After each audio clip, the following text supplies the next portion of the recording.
When my wife returned from her week-long work trip, I was relieved to see her safe and smiling.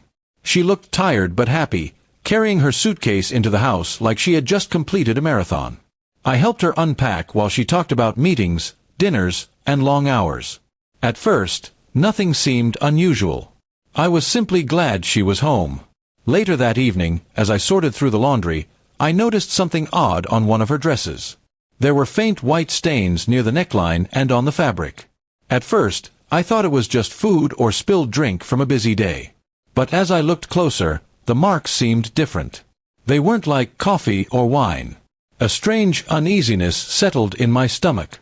I told myself not to jump to conclusions. She had been traveling, eating out, maybe spilling things was normal. Still, I couldn't shake the suspicion. I quietly set that dress aside and continued with the rest of the clothes, trying to act like nothing was wrong. But my thoughts wouldn't let me rest that night. The next morning, while she was in the shower, I checked the dress again. The stains were still there, faint but noticeable. My mind played tricks on me. What if she wasn't just working during that trip? What if there was someone else? The idea hit me like a blow to the chest. I couldn't confront her without proof, but I couldn't ignore it either. That day, I decided to do something I never imagined I would. I took the dress to a lab for testing. I felt guilty, almost like I was betraying her by doubting her. But at the same time, I reminded myself that if I didn't confirm the truth, my doubts would eat me alive. The days waiting for the results were torture. I tried to act normal around her, smiling, asking about her work, listening to her stories. But deep inside, I was counting the hours, my heart heavy with fear.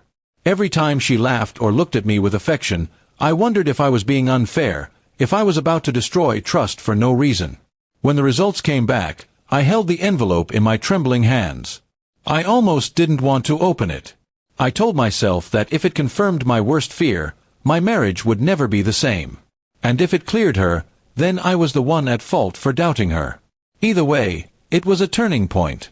I sat alone in the car, ripped the envelope open, and read the report.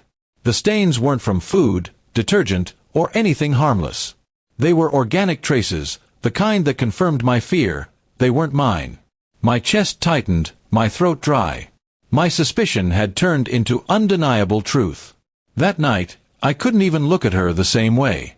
She smiled at me, talking about work deadlines and her next trip, but all I could see was betrayal written across her face. My hands shook as I tried to eat dinner. She noticed my silence and asked if something was wrong, but I just mumbled excuses.